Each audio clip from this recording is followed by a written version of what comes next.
নমস্কার, CNN 24 সংবাদে আমি নীলাঞ্জন আপনাদের স্বাগত জানাচ্ছি। প্রথমেই সংবাদ শিরোনাম।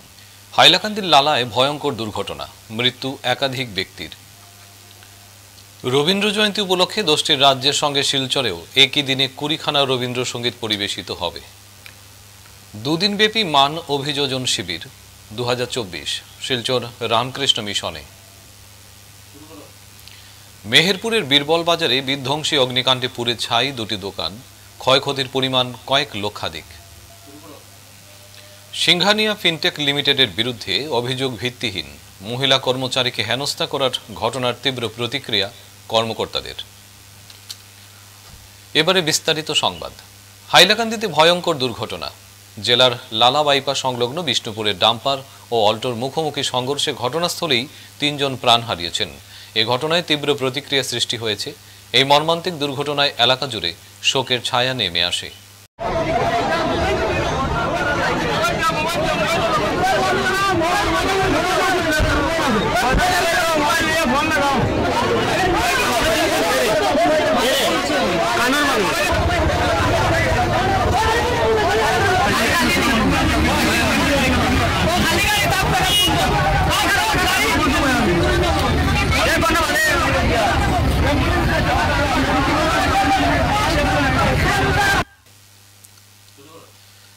ভারতবর্ষের 10টি রাজ্যের সঙ্গে অসমের শিলচরেও একই দিনে একই সময়ে গীত হবে 20খানা রবীন্দ্রসঙ্গীত। ব্যতিক্রমী এই প্রয়াসের আয়োজক শিলচরের রবিধারা। 12 মে ভারতবর্ষের 11টি রাজ্যে প্রায় 1100-এর বেশি শিল্পী যোগ দেবেন এই অনুষ্ঠানে। শিলচরের বঙ্গভবনে উন্মেষ শীর্ষক শিরোনামে এই অনুষ্ঠানে একই সঙ্গে 11টি মঞ্চ থেকে যোগ দেবেন শিল্পীরা। ইতিমধ্যে শিলচর শহর সহ অন্যান্য 10টি রাজ্যে জোর কদমে চলছে মহড়া। শিলচরের খ্যাত অখ্যাত শিল্পীরা নিয়মিত এই মহড়া চালিয়ে যাচ্ছেন। ভারতের উত্তর দক্ষিণ পূর্ব পশ্চিম জুড়ে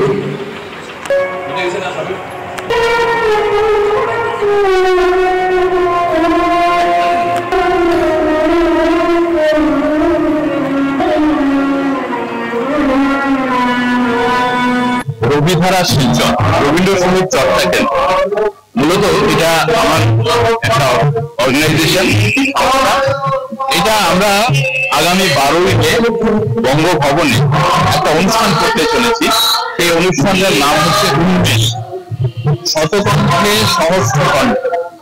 এই শতকণ্ঠে সহস্র কণ্ঠ শব্দটার মধ্যে অন্য একটা জিনিস লুকিয়ে আছে, যা একটু আমার শ্রোতাদের জানাতেই হবে, বোঝাতেই হবে। সেটা হচ্ছে ভারতবর্ষের 11টি রাজ্যে সেই একইভাবে 100 জন মিলে রবীন্দ্রসঙ্গীত গাইবে। 100 বা তার উপরেও এক একটা রাজ্যে, যেমন আমাদের শিলচরে 125, সেই করে করে সমস্ত 11টা রাজ্যে ভারতবর্ষের 1100-র উপর, মানে 1000 কণ্ঠের উপরে শিল্পীরা 20টা রবীন্দ্রসঙ্গীত একই সময়ে একই ট্র্যাকের উপর গানগুলো পরিবেশন করবে। যেটা আমাদের রবীন্দ্রসঙ্গীতের প্রচার প্রসারে একটা মহৎ কাজ বলে আমি মনে করি। এই অনুষ্ঠান হবে আগামী 12ই মে শিলচরের বঙ্গভবনে সকাল ঠিক 11টার সময়। আপনারা সবাই অবশ্যই আসবেন এবং এই একটা নতুন একটা ঐতিহাসিক দিন আপনারা উপভোগ করবেন। খুব বেশি সময় নেই, মাত্র 2 ঘন্টা অনুষ্ঠান শেষ হয়ে যাবে। আপনারা অবশ্যই আসুন। এই শুভেচ্ছা, এই শুভকামনা জানিয়ে আমি বিভিন্ন কার্যক্রমের মধ্য দিয়ে শিলচর রামকৃষ্ণ মিশন প্রাঙ্গণে 4 ও 5 মে 2 দিনব্যাপী মান অভিযোজন শিবির 2024-এর আয়োজন করা হয়েছে। এই অনুষ্ঠানে কাছাড় জেলায় প্রায় 45টি সরকারি ও বেসরকারি স্কুলের ছাত্রছাত্রীরা ভক্তিমূলক সঙ্গীত, নৃত্য পরিবেশন করবেন। স্বামী বিবেকানন্দ সম্পর্কিত রচনা ও বক্তৃতা পাঠ সহ আরও অন্যান্য ধরনের প্রতিভা তুলে ধরেন। 4 মে শনিবার সকাল 9টা থেকে বিকেল 4টা অবধি মান অভিযোজন শিবির 2024 শীর্ষক অনুষ্ঠানটির সূচনা হয় শিলচর রামকৃষ্ণ মিশনের শিক্ষার্থীদের দ্বারা উদ্বোধনী সঙ্গীত পরিবেশনের মাধ্যমে।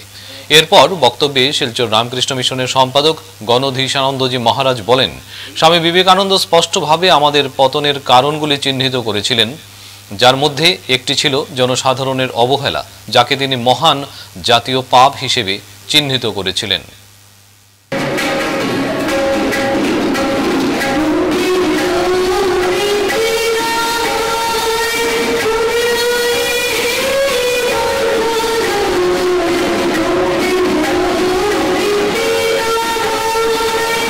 ব্রিটিশ পার্লামেন্ট বলছেন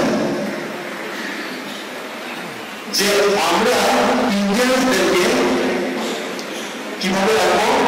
প্রথম থেকে রিপোর্ট দিচ্ছে বলছে ইন্ডিয়া ভারতবর্ষ এমন একটি জায়গা আমি পৃথিবীতে কেন রাত্রিবেলা দিনবেলা সব দরজা ব্যবহার করা থাকে, চুরি হয় না, ভিতরে নেই, কোনো মানুষ নেই, এরকম বলবে ভারতবর্ষ সমান ভারতবর্ষ একটু ধ্বংস করতে হবে। আপনি বলেন তিনি কি বলেন 100 বছর ধরে, 1 বছর থেকে শুরু করে 100 বছরের পদার্পণ শিলচর রামকৃষ্ণ মিশন সেবার সামনে। আর এর মধ্যে এরকম কত অনুষ্ঠান হয়েছে। এই শিলচর তথা বড়ার ভ্যালি থেকে কত স্কুলে আমাদের এই আসামের অনুষ্ঠানে যোগ দিয়েছে, কত ভালো ভালো মানুষ তৈরি হয়েছে, কত বড় বড় ক্যামেরা এনেছে। আর তাদের তাদের ভর দিয়ে এই ভারত মাতা দাঁড়াচ্ছে কত সুন্দর ভাবে। ঠিক মতো যদি শিক্ষার ভালোটা আমরা বুঝতে পারি, তাহলে আমরা সেটাকে কাজে লাগিয়ে শুধু নিজের উন্নতি নয়, শুধু পরিবারের উন্নতি নয়, একটা শহর একটা ভ্যালির উন্নতি নয়, সারা বিশ্বে তথা সারা বিশ্বে কত ভালো ভালো কাজ করা যায়। শিলচর হাইলাকান্দি রোডের মেহেরপুর বীরবল বাজারে বিধ্বংসী অগ্নিকাণ্ডে পুড়ে ছাই 2টি দোকান। অল্পের জন্য রক্ষা পেল স্থানীয় বেশ কয়েকটি দোকান। ঘটনার বিবরণে জানা যায়, শুক্রবার রাত 2:30টা নাগাদ স্থানীয়রা রাস্তা দিয়ে যাওয়ার সময় মেহেরপুর বীরবল বাজারের সামনে প্রথমে একটি দোকানে আগুন দেখতে পেয়ে স্থানীয়রা হাল্লা চিৎকার শুরু করেন।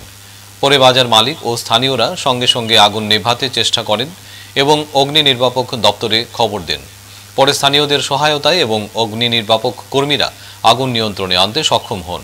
অল্পের জন্য রক্ষা পায় স্থানীয় বেশ কয়েকটি দোকান। তবে স্থানীয় উত্তম সাহার লোকনাথ স্টোর নামের একটি স্টেশনারির দোকান এবং তৈমুর রহমান লস্করের একটি পাইকারি চাউল এবং লোকেল সুপারির দোকানে বেশ ক্ষয়ক্ষতি হয়েছে। ক্ষয়ক্ষতির পরিমাণ কয়েক লক্ষাধিক টাকা হবে বলে জানিয়েছেন স্থানীয় ব্যবসায়ী তৈমুর রহমান লস্কর।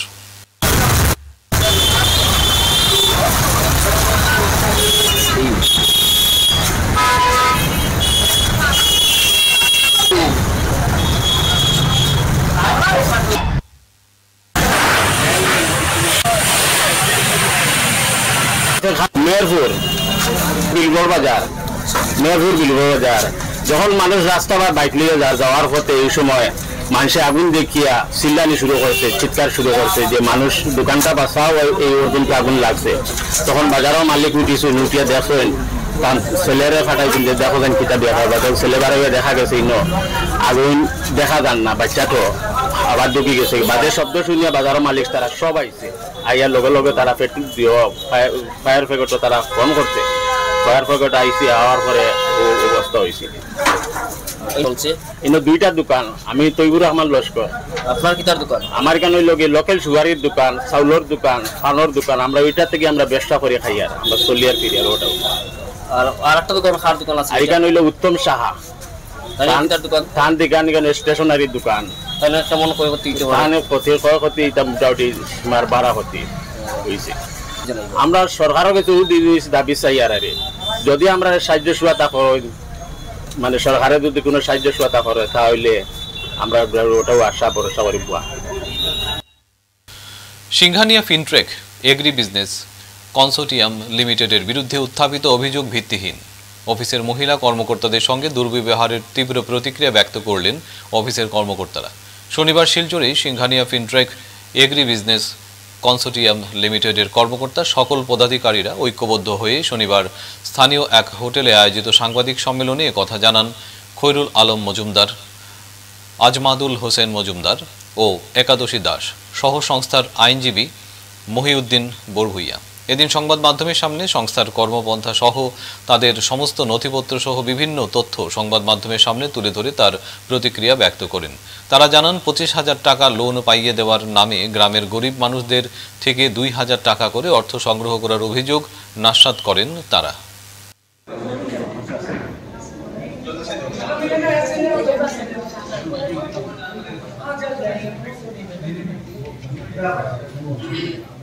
সিংহানিয়া ফিনটেক এগ্রিবিজনেস কনসোর্টিয়াম লিমিটেডের বরাকভ্যালি অ্যাসিস্ট্যান্ট কোঅর্ডিনেটর মাইসেলফ একাদশী দাস। আমার অফিসে হলো যে ইএনডি কলোনি তারাপুর। তো এখানে দুজন ভদ্রলোক 30 তারিখ উইদাউট পারমিশন আমার কাছে আইয়া সুরজচন্দ্র, একজন সুজিত কুমার চন্দ্র, কাবুল বর্ধন, দুজন মানুষ। তো তারা আইয়া আমার কাছে ডকুমেন্টস চাইছে। ডকুমেন্টস আমার পরে আমি বলছি ঠিক আছে ডকুমেন্ট দেখাইতাম, যেহেতু আপনি একটা মিডিয়ার পার্সন আইসুন তো আপনার আইডেন্টি কার্ডটা দিন। আইডেন্টি কার্ড চাওয়ার পরেই তাইলে তো একটা খুব বাজে রিয়াক্ট করছে আমার সঙ্গে আমার 5 জন লেডিস আসলো অফিসিয়াল ওয়ার্কিং টাইমে। মানে এরকমভাবে বিহেভ করছে, লাগছে যে আমরা উপরে আক্রমণ করতে আইছে, এরকম ডিস্টার্ব শুরু করছে। সে দাঁড়াই আমি ডকুমেন্টস দেখাইব, এটা আমার অফিসিয়াল অ্যাসেট একটা, যেহেতু সিংহানিয়া একটা কোম্পানি। তো এটার আমার দেখাইতে গেলে আগে আমার একটা আপনার কী পরিচয় আছে আমার জানতে লাগবে না, এটা তো হইতো না, আমার এখন দেখাইতে লাগবে। সে ওকে আমি টাইম দিব, আপনারা দেখাই না, মানতেই রাজি না। তখন নগদ অবস্থায় কোনো পারমিশন লইছে না, মোবাইল বার করে দিছে ফ্রড। আরে টাইম দিতে লাগে, টাইম না দিয়া তাই মোবাইলটা উইদাউট পারমিশনে তাই রেকর্ডিং করা শুরু করে দিছে। আমরা মহিলারা কীরকমভাবে আপনারা নিজেরা দেখছেন ভিডিও যে বাইরে গেছে, কথাবার্তার মধ্যে অনেক কিছু ফিঙ্গার আয়, বডি বা লিপস, কোনো কত রকমের কথাবার্তার সময় কাটাকাটি আয়। এটা কোন রুলসে আছে যে উইদাউট পারমিশনে ভিডিও করা, যেহেতু তাই একটা সাংবাদিক। আরেকটা পয়েন্ট, কাবুল বর্ধন তাই কোনো সাংবাদিক না, নর্মাল একটা মানুষ। কেনে আয়া আমরা অফিসে আয়া ডকুমেন্ট খুঁজতো। এরপরে এই যে ভিডিওটা ভাইরাল হয়েছে, আজকে আমরা 5টা লেডিস আমরা ফ্যামিলি থেকে প্রেশার দেয়, আমরা পুরো শিলচর বরাকভ্যালি পুরো এটা ভাইরাল হয়ে গেছে। আমরা কতটুকু কারেক্টের উপরে আমরা আঙ্গুল উঠছে যে আমরা চুর। এটাই তো আমি এটাই কইরা, যদি গণ আওয়াজ থেকে যদি সুজিত কুমার চন্দ্র তাই আইতে পারে উইদাউট আইডেন্টি কার্ড আইছে, ঠিক আছে আমি কইছি তাইলে পরিচয় দিছে, কাবুল বর্ধন কেন এখানে এন্ট্রি করতো? এটা আমি প্রশাসনের কাছে, তারা ইনভেস্টিগেশন করুক, তারা কেন এন্ট্রি করতো? হয়তো এখানে আমার তারাপুরের পুলিশের, যেহেতু আমরা তারাপুরের আন্ডারে পুলিশ অফিসার 100 বার আমরা ডকুমেন্টস দেখাইমু। আর যেহেতু আমরা এখন প্রসেসিং চলে, তার ডকুমেন্টস চাইছে, আমরা ডকুমেন্টস চলে যেহেতু আমরা প্রসেসিং করিয়ে যাইলাম, এটা আমার কোম্পানি দেখাইব। ঠিক সাংসদ ডক্টর রাজদীপ রায়ের উদ্যোগে স্কাউটস ও গাইডের সদস্যদের শংসাপত্র প্রদান করা হয়েছে। স্কাউটস ও গাইড সর্বাবস্থায় সমাজে অতন্দ্র প্রহরীর ন্যায় কাজ করে পড়াশোনার পাশাপাশি কম বয়সী ছেলেরা প্রবল উৎসাহের সাথে সমাজের কল্যাণে স্কাউটস ও গাইডের জন্য যেভাবে কাজ করে আসছে তা বর্তমান প্রজন্মকে উদ্বুদ্ধ করবে। এ ধরনের কাজের জন্য স্কাউটস ও গাইডের সেই সব যুবকদের আমি সাধুবাদ জানাই। শনিবার শিলচরের সাংসদ ডক্টর রাজদীপ রায়ের রাধামাধব রোডের বাসভবনে আয়োজিত স্কাউটস ও গাইডের সদস্যদের সংবর্ধনা প্রদান অনুষ্ঠানে উপস্থিত থেকে এই মন্তব্য করেন সাংসদ প্রতিনিধি পুলক দাস। শিলচরের সাংসদ ডক্টর রাজদীপ রায় বর্তমানে শিলচরের বাইরে অবস্থান করছেন, তাই উনার হয়ে এদিন তার প্রতিনিধি পুলক দাস, প্রদীপ ঘোষ, কৃষ্ণ রায় চৌধুরী প্রমুখ স্কাউটস ও গাইডের বরাক উপত্যকার ডিভিশনাল কমিশনার পুলিন বিহারী দাস সহ স্কাউটস ও গাইডের 22 জন সদস্যকে শংসাপত্র দিয়ে সংবর্ধিত করেন। সঙ্গে ছিলেন মিতালি সংঘের সভাপতি সুদীপ চৌধুরী ও সম্পাদক জয়জিৎ বিশ্বাস। শান্তি শৃঙ্খলাভাবে এই পূজা মানুষ অনুভব করতে পারেন, সেই জন্য স্কাউট গাইডের একটা সাহায্য আমরা পরিবারের কথা বলে সেটা আমরা ব্যবস্থা করি। সমস্যার সময় ঝাঁপিয়ে পড়ে আমাদের সমাজকে ওরা সাহায্য করে। আর বিশেষ করে এই অঞ্চলে যিনি স্কাউট গাইডের প্রধান হিসেবে কাজ করছেন, উনি সমাজের অভিভাবক শ্রী পুলিন বিহারী দাস। এই পুলিনবাবু সেই নরসিংহ স্কুল থেকে আমরা দেখেছি স্কাউট অ্যান্ড গাইডের সঙ্গে কীভাবে উনি জড়িত। আর উনি নিজেই বলেছেন যে 1954 ইংরেজি থেকে এই সংস্থার সঙ্গে জড়িত, আর এই বয়সে আজকে উনি প্রবল উৎসাহ এবং উদ্দীপনা নিয়ে এখন কাজ করছেন এবং আশা করছেন যে সমাজে আরও যাতে ছেলেরা, যুব প্রজন্ম যারা আছে, তার পড়াশোনার সাথে সাথে যাতে সমাজের কিছু কাজ করতে পারে, এই সামাজিক কাজে যাতে সবাই নতুন প্রজন্ম যারা আত্মনিয়োগ করে সেই হিসাবে দায়িত্ব নিয়ে কাজ করছেন। তা আমরা আশা করব যে তোমরা যারা এখানে যারা ছাত্র যারা আছো পড়াশোনার পাশাপাশি স্কাউট অ্যান্ড গাইডের যে দায়িত্ব এবং কর্তব্য এবং সমাজের প্রতি যে দায়বদ্ধতা সেটা তোমরা চালিয়ে দেবে। আগামী দিনে সমাজ তোমাদের মনে রাখবে, তোমাদের উন্নতি হবে। তুমি মিতালি সংঘ দুর্গাপূজা কমিটির তরফ থেকে পুলিনদের মহাশয়কে অশেষ ধন্যবাদ জানাবো যে আমাদের গত বছরের দুর্গাপূজার সময় উনি ওনাদের পুরো আপনাদের সবাইকে নিয়ে স্কাউট পুরো টিমকে নিয়ে আমাদের পুজোর সময় যেভাবে আমাদেরকে সাহায্য ও সহযোগিতার হাত বাড়িয়েছিলেন, সেই জন্য আমরা ওনার প্রতি কৃতজ্ঞতা স্বীকার করছি ক্লাবের পক্ষ থেকে। এবং আমাদের ক্লাবের পক্ষ থেকে যদি কোনো ভুল ত্রুটি হয়ে থাকে তার জন্য আমি ক্লাবের পক্ষ থেকে সবার কাছে ওনার কাছে মার্জনা চাইছি এবং আশা করছি যে আগামী দিনেও আপনারা যেভাবে আমাদেরকে গত বছর সাহায্য করেছিলেন ভালোভাবে পূজাটা সম্পন্ন করার জন্য, আগামী দিনেও আগামী বছরগুলোতেও আপনাদের সবার সাহায্য ও সহযোগিতা আমরা ক্লাবে পাবো এবং সেই আশা আমরা ক্লাবের সবার তরফ থেকে আমি রাখছি। আজকের মতো সংবাদ এ পর্যন্তই। নমস্কার।